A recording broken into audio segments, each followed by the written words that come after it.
Yox, kənarda biz çox görürük ki, doktor getdim, bu hissəmdə xal var idi, götürdülər, itdi, bir ildən sonra böyüdü, gəldi.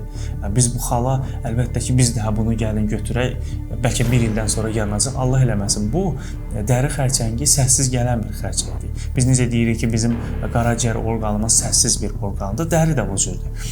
Dəri qaraciyərdəki problemi üzə verir. Qırmızı svetofor kimi, biz necə svetoforda qırmızı işıq yanır, gözləyirik, dəri də budur. İçdə, daxildə bir problem var ki, dəri bizi buna xəbər verir ki, sən buna baxmalısan, bunun kökünə enməlisən, bunu bilməlisən. Ona görə də dəridəki olan kiçik bir problemi biz ən azından biz niyə pasientlərə deyirik, üzünüzdəki sızanağı sıxmayın. Biz çox bir qəzetlərdə, məqalələrdə görürük ki, dəridəki sızanağı sıxırlar, o sızanaqdan Allah eləməsin, üzdə böyük bir infeksiya yarandır.